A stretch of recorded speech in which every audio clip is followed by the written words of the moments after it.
Okay, brother.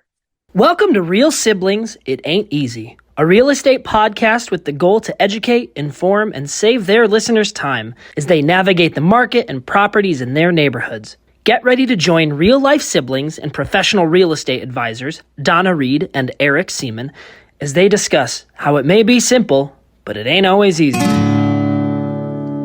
Every time I think about the places I have known, I realize that times have changed. So I'll do what I can to make this house into a home. Yeah, yeah. Oh. Hi, everyone. Welcome to Real Siblings, It Ain't Easy. We hope you find this unconventional real estate and lifestyle podcast both entertaining and informative. We're glad you found us, and we are thrilled to have you. We hope that you like what you hear and decide to join our growing community. I'm Eric, she's Donna, and we are the Real Siblings. This podcast blends real estate together with lifestyle as we work to communicate, educate, connect, and entertain our listeners. The topics always vary, conversations go in a lot of different directions, but we endeavor to provide our listeners with insights into our industry, better equipping them for their next real estate transaction. Marvelous. And before I throw, now we're going to get into, I think we decided in preparation for this, we're going to call this one Buyer Be Ready, because we have both had incidences recently. And trust me, I had one thing planned in the production schedule. Donna suggested something entirely different.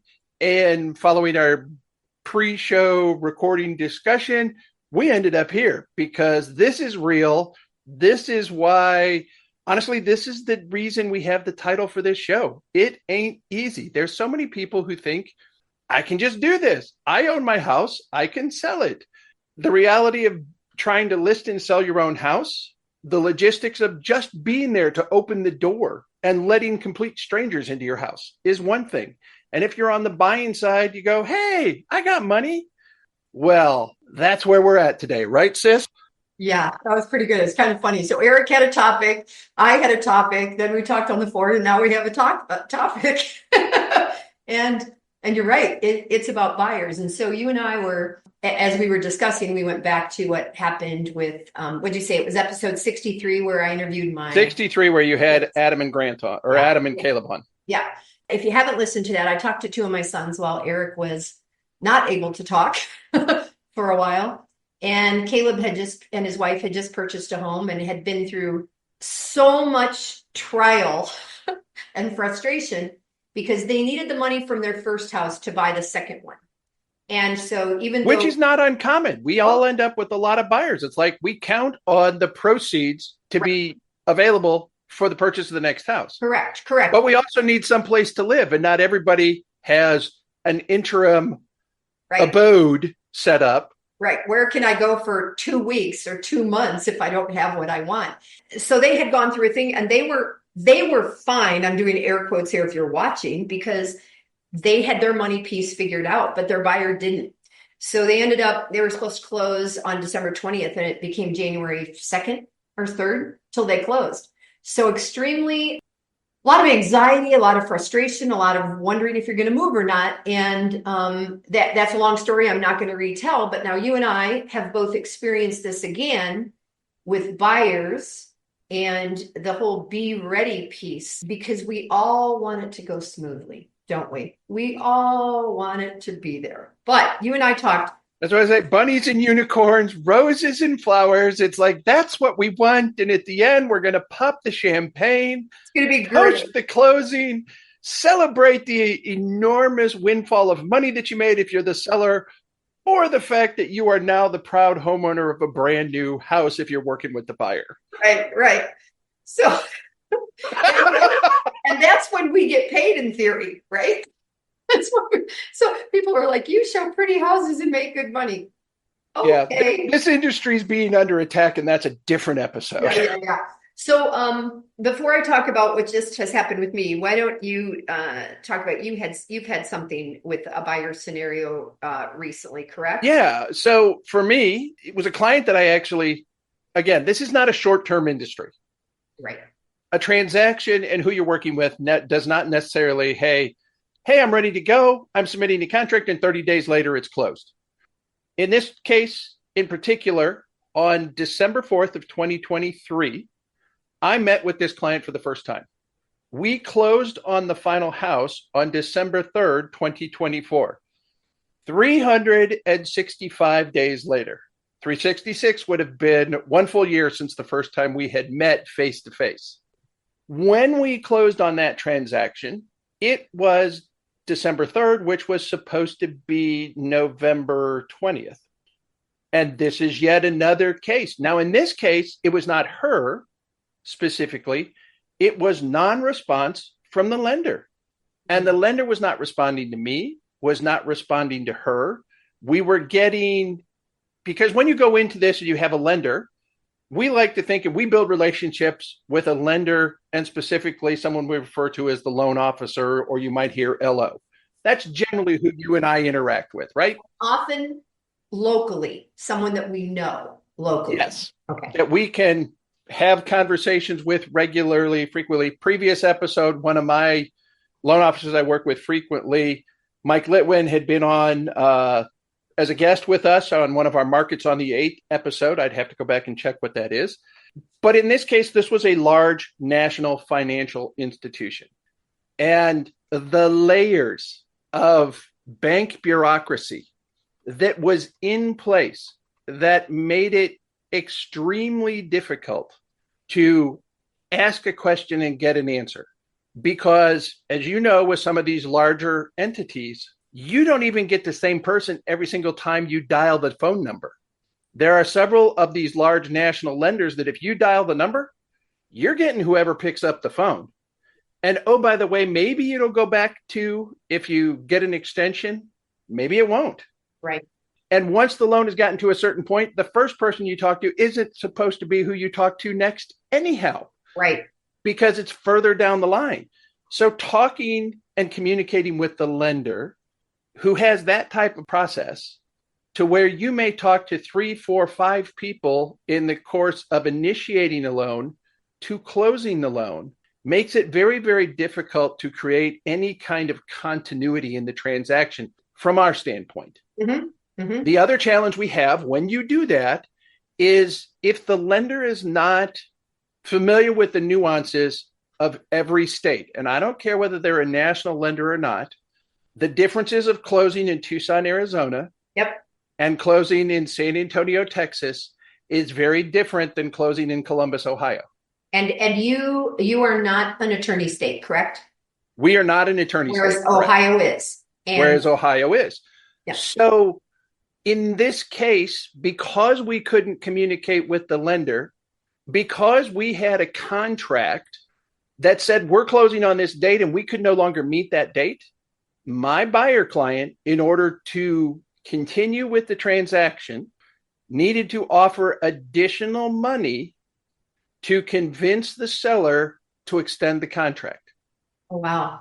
So not only were we not getting the information from the lender in order to get the documents we need and the verification to close, it cost her $2,600 additional in order to entice and convince the seller to continue to move ahead with the transaction, because we were out 2 weeks, just like Caleb was. So wait, okay, so how much did I'm sorry, my brain was going. So we had the original contract price. Yeah. And in order to say, look, we're just not going to terminate and outright lose, because at this point, we didn't meet the terms of the contract. My buyer would have been in breach. She would have lost her earnest money. She would have lost the money she paid for the inspection. She would have lost the money she paid for all of those things. Yeah. So rather than lose the money, we had to offer more money in order to not lose. Yeah. So that enticement was basically equal to the earnest money in order to convince them to hold on to the contract and go 2 more weeks. So the delay in the financing cost my buyer, who was already strapped. I mean, you're already at your limit. As much as we work, we talk to our clients. This is what it's going to cost to make this happen. Now, suddenly, 2 weeks before closing, oh, by the way, you've got to borrow an additional $2,600. Let's start this again with a lender that's not communicating. Yeah. Now, we got it done. Right. We got a house. She sent me pictures. I mean, we closed and we took smiling pictures in front of the Christmas tree at the title office. And then she and her fiance took pictures in front of the Christmas tree in the new house for me for the holidays. But man, rough road. It ain't easy. No. And what have you got going on? Well, and so I have one that is today Tuesday or Wednesday? Wednesday. Today. I have one that's supposed to close today, and it's not going to. And this particular buyer is out of town, and they are buying a second home. They are older than me, but they keep their money. First of all, self-employed almost his whole career, 40 years, 50 years, I don't know. So always 1099 and things like that, but also always looking for the best interest rate for investments. So 2 banks online, 2, one in his name, one in his wife's, and then a grand total of anywhere from 7 to 9 locations of money that needed to be brought together to close this. So many things here. First of all, I'm just going to be honest, a little bit of procrastinating on the buyer's part and probably trying to get as much interest as possible up till the very last minute.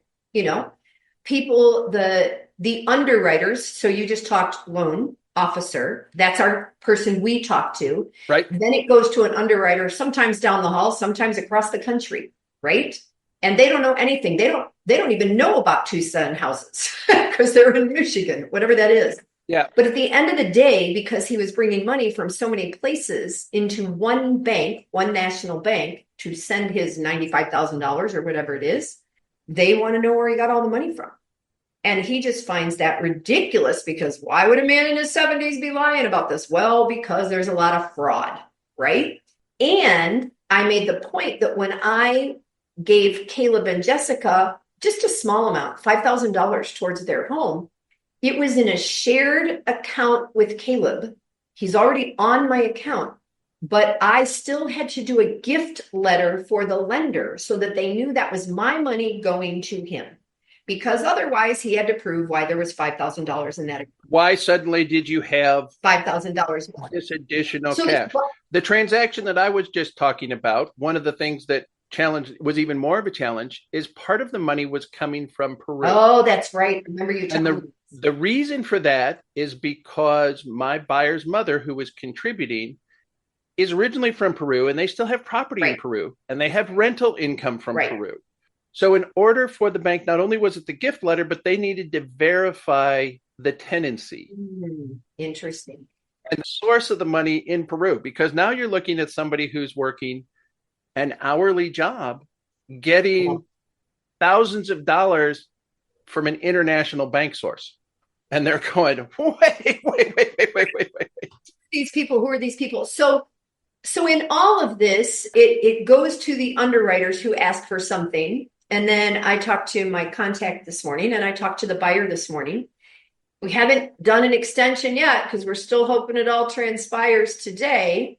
But they had to get statements. They had to get notarized statements from one of the places, you know, and he had to walk into a bank. And oh, by the way, I'm just going to tell you, this particular state was having freezing snow and rain, unequipped for it. And the banks were closed for 2 days. What state was that? That was just recent? Tennessee. Tennessee was getting snow. So that was the Memphis area. And they're not equipped for it, just like we're not equipped for it. Memphis is a southern city. Yeah. South of the Ohio River, Mason-Dixon line. Yeah. We don't get snow. Yeah. So nobody can control that. Nobody can control the fact that you can't go in a bank that's closed because of the weather. But I think the point in us having this discussion today was, I guess, twofold. One is it ain't always easy. And different banks, different lenders, different statement dates, different rules and regs, online versus in person. Did you open a new account at the new place that you're moving to where you haven't really done any business before and they don't know you? You know, there's so many components to it that we have to be prepared for the fact that it may not happen when it's supposed to. And I hate delivering that news. I have the buyer, that seller's already in her new place, right? What do you mean we're not closing on time? Yeah. And she signed 3 days ago. And at the end of the day, the contract is contingent upon the lending. But like your buyers, they've done all this stuff. They've paid for we did our final walkthrough with their son who lives here, and everybody wants it to happen. But up here is this control thing that we don't have control of, right? And I think we're to level 2 now, like under the underwriter. I don't even know what the jobs are. Yeah, because once it finishes underwriting, then it gets forwarded to whoever is closing. Right, the processor. And the closing person is the one who is responsible for communicating with the title office or the attorney to make sure everything is balancing. Because as much as the lender may have information, they don't necessarily have the fine details on taxes to do the proration correctly. They don't have some of those final numbers based on the close date. And I think you mentioned this in episode 63, or at least you alluded to it briefly. The TRID, and the fact that we have to have 72 hours so that the buyer doesn't come through and go, oh my gosh, what happened? Right. And it's balancing all those things. So when you push the date 3 days, that changes the prorations, which then starts the process all over again. Right. And if that happens to be a Friday, guess who's not working typically on a Friday or a Saturday? This literally just happened with the other one, the trailer that I was doing with Eric Romero. I posted about it online. Another Tennessee person, by the way. So I'm not knocking Tennessee, but I just want to say it was. And she had not all of the money because the last amount from the sale of her house didn't get there till Friday afternoon. So of course they didn't wire it on Friday, and they were supposed to close, and she didn't know where she was going to sleep. And it got done on Monday. We had to do an extension. We got a prepossession, just so many things because she was already here. Her niece had already flown back to Tennessee. And I'm like, I don't know. It's funny. It's not funny. It's just that it's work. And I don't know if the average person has any idea about how much is going on behind the scenes. And simultaneously, how that's changing with wire fraud that exists and deed fraud that exists. And the emails that we get from people. I got one this morning from somebody in Rochester, New York, who I called and didn't send it to me. So we all have to be careful, which is why the banks are being careful. However, that adds to. There's a layer of complexity. And every single time we turn around, I just last week got yet another new credit card. And this was a new credit card because of a glitch, as described by Amazon. Oh, I remember this. That charged our account for a Prime membership for my wife when we have a household account. And it's like, how can you have a glitch that charges me $148 when it was a free account? Wow. And I mean, that's the way they refer to it. It's like, oh, well, that was the free trial end. In the meantime, it still showed as being fraud. The card was shut down. I didn't know where the charge came from. Right. We're still in the process of crediting and all those things. But any agent who's been in for even a couple of years is going to have a story of something that happened. And underwriters on the lending side get bitten all the time. I typically advise my buyers going, look, we're 10 days out from closing. Expect some sort of crazy request. Yep. And I said, most of the time it's because it recently happened to an underwriter on their last transaction or a recent transaction, and they want to make sure the same thing doesn't happen again. Yeah. I had told you a past client of mine, he and his wife, couple together, different last names. Multiple houses, multiple purchases, multiple times, and their own bank said, hey, we need proof that you're married the week before closing. Wow. And it's like, you've got our signature cards on all of our accounts. And it wasn't just a single checking account. Yeah. And anyway, so I think the other side of this is that, so the buyers need to be prepared. They need to be as much advanced thinking, we as realtors need to make sure. And I had no idea. I'm going to be honest about how much was happening with how many different accounts on this one right now. And then the sellers need to be prepared too. So, I have another one under contract, and they're allowing the sellers to stay 2 weeks after they close because they have children coming to help them move. But the truth is, if theirs is sold, they do have a place to stay. They have family in town. We have friends that are here part-time that they could probably stay at their house. Now, they still have to get crap out of theirs and crap stuff like life belongings. And personal items of value, this sentimental, emotional, and real dollar value that they need to take care of. I said crap. I didn't say. Yeah, that was our previous episode, which hasn't posted yet. Yeah. Okay. So they, they still would have to put it in some kind of a storage or a truck or whatever. So there's still costs involved, but at least it isn't a, do I have a hotel or have a roof over my head? Right. And I just started with new clients yesterday. Mm-hmm. And part of the discussion with them, because he actually is an employee of the Department of Homeland Security. Okay. Doesn't know if it's related to the current activity going on in Washington. Mm-hmm. But he has been advised that where he has been working remotely for several years, he is now going to be called in to work at an office. Well, guess what? That's not in this state. So where's he been living? He owns a home? He's here. He's in San Antonio. Wow. And he is a cybersecurity agent for Department of Homeland Security. Right. And if he gets called in, we're talking Pensacola, Florida, or someplace in Virginia. And it's because it's the government, and because it's not like working for the military to go, hey, you've got orders, your orders are coming in, this is where you're going to go, that sort of thing.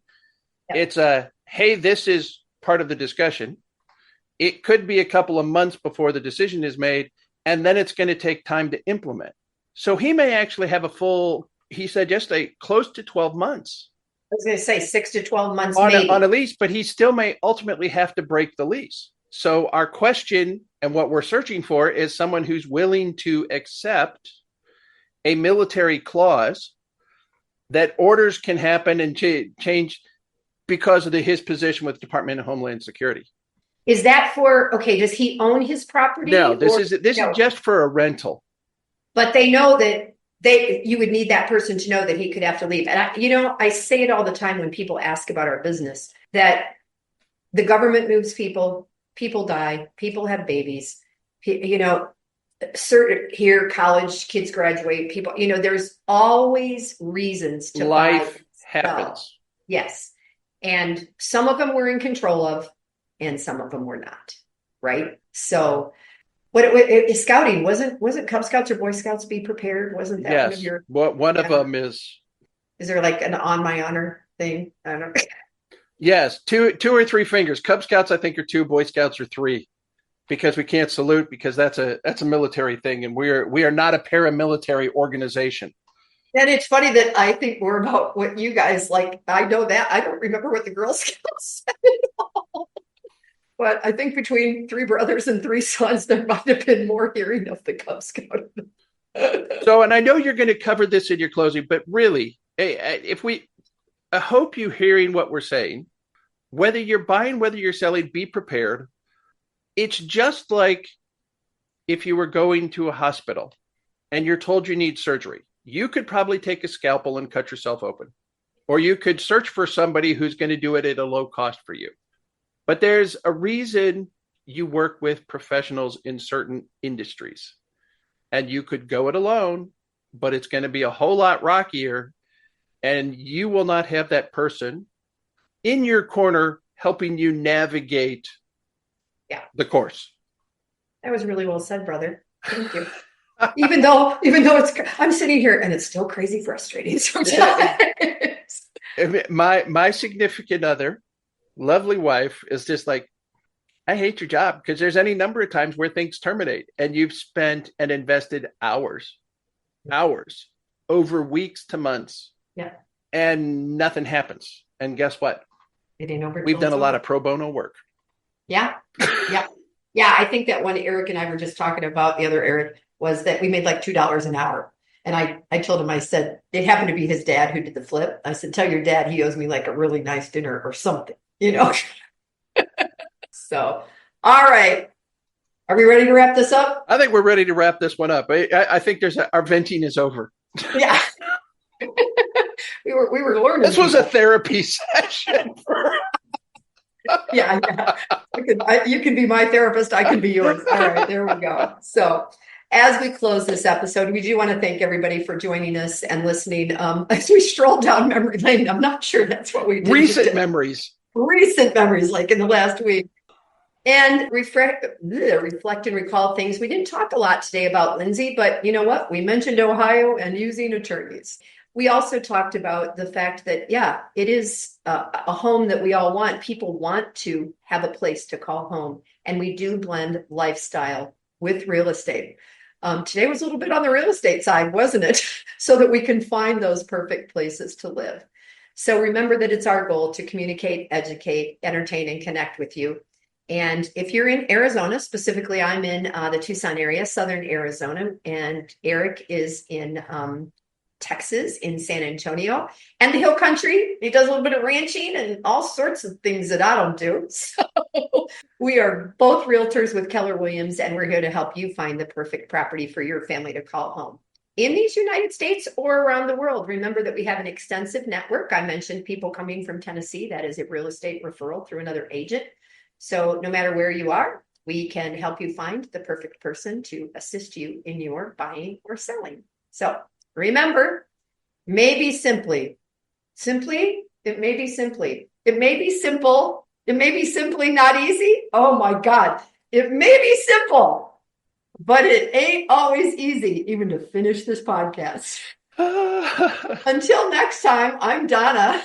And I'm Eric. And we are Real Siblings. Every time I think about the places I have known, I realize that times have changed. So I'll do what I can to make this house into a home. Yeah, yeah. I'm Annabelle, and I want to thank you for investing your valuable time in listening to Real Sibling. It Ain't Easy. I hope you found this episode informative and enjoyable. There are several ways you can support this podcast with my Grandpa Eric and Aunt Grandma. Please take the time to like, follow, and subscribe. Additionally, leave them a 5-star rating along with a review on your preferred podcast platform. The final thing I would ask is that you recommend this podcast to a friend, a family member, or an associate. Your engagement is critical to their ongoing success, and they look forward to connecting. Check out the show notes Grandpa put together with their contact information, including emails, phone numbers, and website. And remember, the Real Siblings look forward to hearing from you.